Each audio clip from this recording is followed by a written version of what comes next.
రీసెంట్గా అండి మేము టూర్కి వెళ్ళాము. మంత్రాలయము, పుట్టపర్తి, హంపి అవన్నీ చూసేసి వచ్చాం. లేపాక్షి అవన్నీ చూసొచ్చాం. పుట్టపర్తిలో రూమ్ తీసుకొని భజన్స్కి అటెండ్ అయ్యి ఒక 3-4 డేస్ అక్కడే ఉన్నామండి. అక్కడ నుంచి మేము ఇంకా సరౌండింగ్ ప్లేసెస్ అన్నీ చూసుకొని వచ్చామండి. పుట్టపర్తి సాయిబాబాకు, సుబ్రహ్మణ్య స్వామికి అది ఏమి లింకో నాకు తెలియదండి. ఇచ్చగా చెప్తున్నాను. నేను చిన్నపిల్ల అప్పుడు, అంటే నేను 7 years, almost near 7 years, 5-6 years ఏజ్లో, ఆ ఏజ్లో మేము నైవేలిలో ఉండేవాళ్ళం.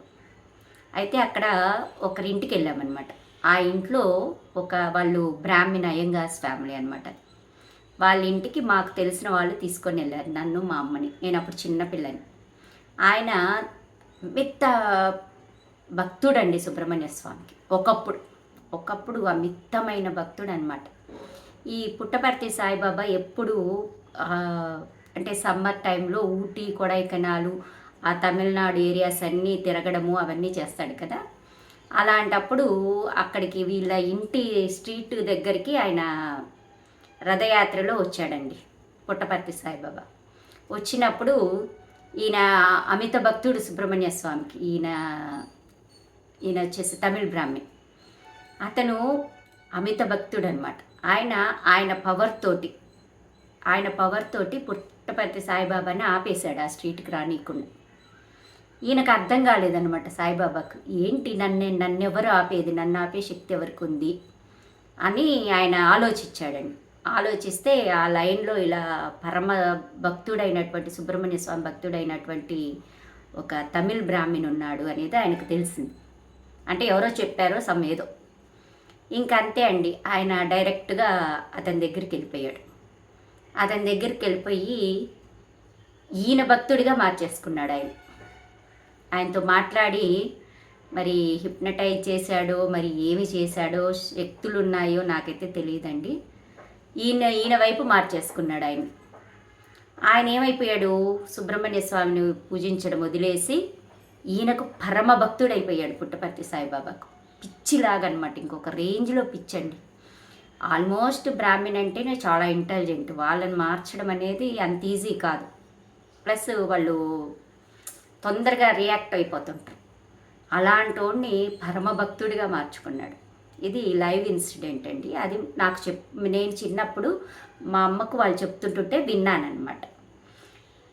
రీసెంట్గా నేను పుట్టపర్తికి వెళ్ళానన్నా కదా, నేను 100% సుబ్రహ్మణ్య స్వామి భక్తురాలినండి. 100% నేను భక్తురాలిని ఇప్పుడు కూడా. అయితే నేను వెళ్ళి అక్కడ స్టే చేసాము, అన్నీ చేసామండి. చేసిన తర్వాత ఫస్ట్ డేనే అండి పుట్టపర్తిలో స్టే చేసిన తర్వాత రూమ్ నుంచి మేము పెనుకొండ అని ప్లేస్కు చూడడానికి వెళ్ళామన్నమాట, విజిట్ చేయడానికి వెళ్తే అక్కడ కుంభకర్ణుడి విగ్రహం ఒకటి పడుకోబెట్టి ఉంటుంది, స్టాచ్యూ, పెద్ద స్టాచ్యూ. అది చూడడానికి వెళ్ళాము ఆటోలో కొన్ని ఫ్రూట్స్ అవన్నీ తీసుకొని వెళ్ళామన్నమాట. అక్కడ భయంకరమైన కోతులండి. ఎన్ని కోతులు అంటే అవి కొండ కోతులు. అందులో అక్కడ ఒక పెద్ద కొండ ఉంటుంది, చాలా హైట్ అనమాట. అంటే చాలా హైట్ కొండ. అది అంతా కొండలే. కొండకు కరెక్ట్గా ఆనుకొని కింద కుంభకర్ణుడి అది ఒక స్టాచ్యూ అనేది ఉంటుంది అనమాట. దాని దగ్గరికి వెళ్ళామండి. వెళ్ళాము, ఎంట్రన్స్ గేట్లో ఉన్నాము, ఫస్ట్ ఎంట్రన్స్ దగ్గర. ఆ పిచ్చి కోతులు అనమాట అక్కడ. నేను ఇట్లా బ్యాగ్ పట్టుకొని పోతున్నాను అనమాట. వెనక నుంచి అండి ఒక కోత వచ్చి నా బ్యాగ్ లాగేసింది, నా హ్యాండ్ బ్యాగ్ లాగేసింది. దాంట్లో సెల్లు, నేను డబ్బులు కూడా తక్కువ పెట్టుకున్నా, గూగుల్ పే చేస్తున్నా ప్రతి దగ్గర. Cell, room keys, room slip, ఇంకా టికెట్స్, బస్ టికెట్స్, కొంచెం డబ్బులు, ఒక అరౌండ్ 1300 అలా ఉన్నాయి అంతే డబ్బులు. 100 రూపీస్, 200 రూపీస్, తర్వాత 500 రూపీస్ 2 ఉన్నాయి అంతే. చేంజ్ ఉంది, చిల్లర ఉంటుంది కదా, ఆ చిల్లర ఉంది. అది పట్టుకొని పోతున్నా. ఈ కోత ఏం చేసింది, చిన్నదేనండి, మరి పెద్ద కోత కూడా కాదు, లాగేసింది ఆ పర్సుని. లాగేసి చెట్టు ఎక్కేసింది. అక్కడ చెట్లండి ఒక్కొక్కటి 30 ఫీట్ పైనే ఉన్నాయి, 30 ఫీట్ పైనే ఉన్నాయి. కొండ కానుకొని ఉన్నాయి ఆ చెట్లు. దాంట్లో నా మొబైల్ ఉంది, ఇప్పుడు నేను యూజ్ చేస్తున్న మొబైల్, అన్నీ ఉన్నాయి. అన్నీ ఉంటే నేను పెద్ద పెద్దగా అరిచేసాను అనమాట. నాకు ఇంకేది పోయినా పర్లే, నాకు ఆ ఒక్క మొబైల్ దొరికితే చాలు. డబ్బులు పోతే పోయినాయి, మిగతా వస్తువులన్నీ పోని, బ్యాగ్ పోని, ఏమన్నా పోని, నాకు ఆ సెల్ ఒక్కటి దొరికితే చాలు దేవుడా అని చెప్పి అరుస్తున్నా నేను.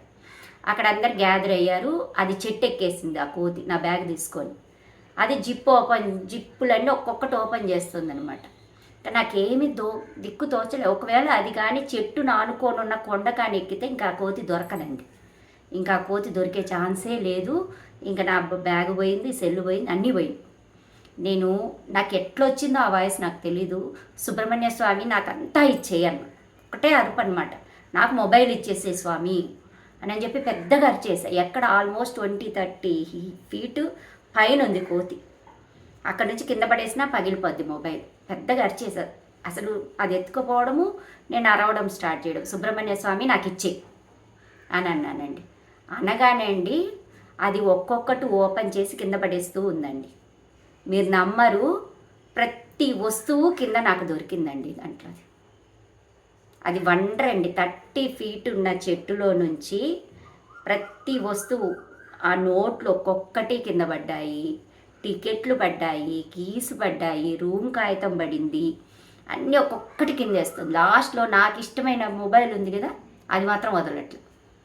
ఒక 20 మినిట్స్ అండి అది కూర్చున్న దగ్గరే మొబైల్ పట్టుకొని కూర్చొని ఉంది. అది మా హస్బెండ్ మొబైల్కు కాల్ చేస్తున్నాడు, ఆ రింగు వైబ్రేషన్ కన్నా అది పడేస్తుంది కింద అని. అందరు చెప్పారు స్క్రీన్ గార్డ్ పోద్దమ్మా, నువ్వు వేయించుకోవాలి కొత్తది, 2000-3000 అవుతుంది. పోతే పోయింది, నాకు ఆ మొబైల్ దొరికితే చాలు, నాకు ఇంకేం అవసరం లేదు. అది నాకు ఇంపార్టెంట్ పర్సన్ ఇచ్చిన మొబైల్, అది పోతే నాకు చాలా ఫీలింగ్ అటాచ్మెంట్ అని చెప్పాను. చెప్తే కొద్దిసేపు పట్టుకునిందండి. అది వైబ్రేషన్స్ వస్తూనే ఉంది, రింగ్ అవుతుంది. అది వాట్సాప్ కాల్ చేస్తే ఓపెన్ చేసిందండి, ఫోన్ కాల్ వస్తే ఓపెన్ చేసింది, అన్నీ వాడుతుంది అది మొబైల్ని. అది వేయడం లేదు, మేము చూస్తూనే ఉన్నాం పైకి. లాస్ట్లో అండి ఒక 20 మినిట్స్ ఆడుకొని మొబైల్ తోటి అప్పుడు అది కిందకేసిందండి. ఆ 20 ఫీట్ నుంచి అండి అక్కడ ఉన్న వాచ్మెన్ అబ్బాయికి నిజంగా దండం పెట్టచ్చు. క్యాచ్ పెట్టేశాడు కింద ఆ ఫోన్ని క్యాచ్ పెట్టేశాడు. కనీసం అండి ఒక చిన్న గీత కూడా పడలేదు నా మొబైల్కి. స్క్రీన్ గార్డుకి కానీ మొబైల్కి కానీ అది కొరకడం కానీ ఏం జరగలేదు. సేఫ్గా నా వస్తువు నాకు వచ్చేసింది. అదండి సుబ్రహ్మణ్య స్వామి పవర్. నేను అనుకున్నా, నువ్వు పుట్టపర్తికి వెళ్ళినందుకు ఆ బాబా పవర్ నా దగ్గర పనిచేయలేదు. నా స్వామేనండి. నిజంగా అండి ఒక్క ఎంపీ చిల్లర కూడా నాకు దొరికిందండి అక్కడి నుంచి. ఆ కోతి తీసుకెళ్తే అది ఎక్కడైనా పడేయచ్చు, అది ఎటన్నా వెళ్ళిపోవచ్చు, నాది మిస్ అవ్వచ్చు. బ్యాగ్ ఒక్కటి చించింది కానీ మిగతా అన్ని వస్తువులు దొరికేస్తాయండి. అదండి ఆ సుబ్రహ్మణ్య స్వామి యొక్క గొప్పతనం. నేను అట్లా అడిగి తెప్పించుకున్నాను. నమ్ముకుంటే అండి భగవంతుడు ఏదైనా చేస్తాడనేది ప్రూఫ్. నాకు ఇంకెంత హ్యాపీ అనిపించిందంటే మొబైలు సన్న గీత కూడా పడలేదండి కనీసం నా మొబైల్ మీద. ఎట్లా ఉన్న మొబైల్ అట్లనే కిందకు వచ్చింది. ఆ అబ్బాయి క్యాచ్ పెట్టాడు, ఇంక అసలు కింద పడలేదు నేల మీద.